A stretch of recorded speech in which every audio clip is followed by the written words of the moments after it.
মাঝারকে কেন্দ্র করে দুই গোষ্ঠীর বিবাদ চরমে, দফায় দফায় বিক্ষোভ, উত্তেজনা চরমে। পূর্ব মেদিনীপুর জেলার কসবা পটাশপুর এলাকার ঘটনা।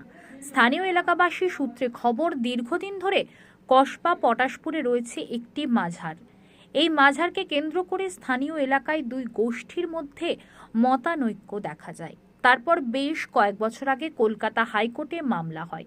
সেই মামলার রায় এক গোষ্ঠী অর্থাৎ ফৈজুর রহমানের পক্ষে যায় বলে স্থানীয় সূত্রে জানা যায়।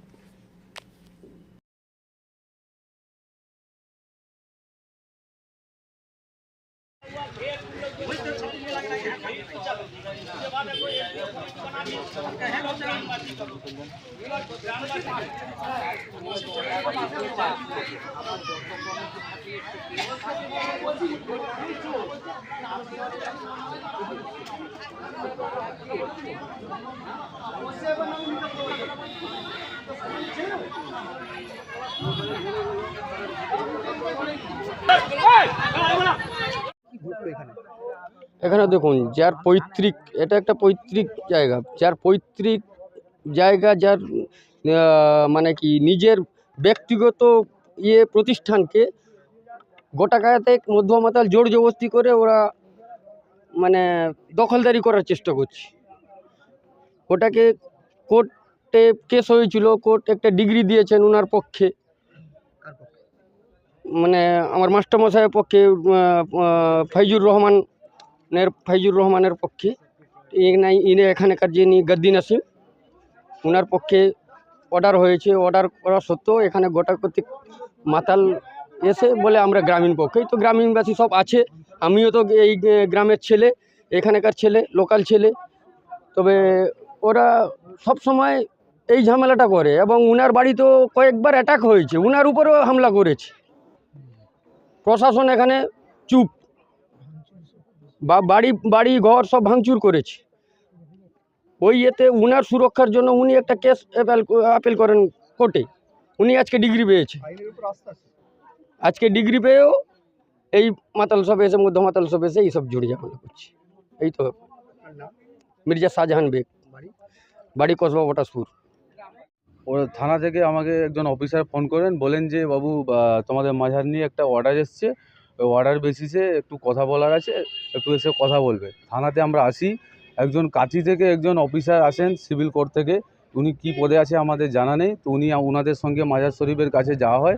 যাওয়ার পরে উনি একটা এই পেপারস, এটা কোর্টের পেপার কি পেপার আমরা জানি না, এই পেপারসটা বের করে এর মধ্যে লেখা আছে, লেখাগুলো পড়ে দিলেন। পড়ার পরে বললেন যে 1 ঘন্টার মধ্যে মাজারে যা মালপত্র আছে বের করে দিয়ে আপনারা মাজার, ইনি অর্ডার পেয়েছেন ফাইজুর রহমান, ওনাকে ছেড়ে দিন।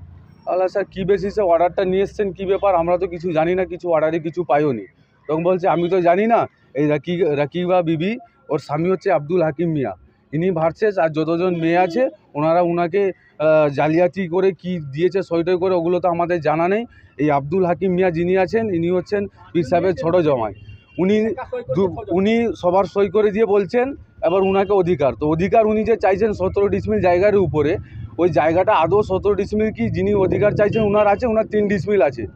তো প্রথমত বলা, পীর সাহেবের তো 6 জন মেয়ে আছে, উনার জায়গা উনার অধিকার, মেয়ের অধিকার, তো উনি কি করে পেলেন তাও আমরা কিছু জানি না, ডকুমেন্টস কিছু নেই। ও যিনি এসেছিলেন উনি দিতেও পারেননি। বাদবাকি হচ্ছে জালসাজি করে তো সই টই করে সব করেছে। এবং বলার বলতে আমরা সব এলাকাবাসী এখানে আছি, আমাদের একটা কমিটি আছে, তাইরিয়া উরুস কমিটি। ওই কমিটির মধ্যে আমাদের কিছু দেশবাসী আছে এবং প্রশাসনের তরফ থেকেও ওসি, বিডিও, সিআই ইনারাও আছেন। তো আমরা 4 বছর বিগত উরুস করে আসছি, তো হঠাৎ কোনো দিন কিছু ব্যাপার না, আজকে হঠাৎ এই পেপারসটা আসার পরে তারপর আমরা যখন জানতে পারি যে ওর মধ্যে উনার ছোট জামাই যে আছে উনি ওদিকে চলে গেছেন। উনি আগে আমাদের দিকে ছিলেন, উনার কাজ হচ্ছে যেদিকে টাকা পায় ওই দিকে চলে যায়, টাকা যেদিকে নেই ওই দিক থেকে আবার সরে যাওয়া।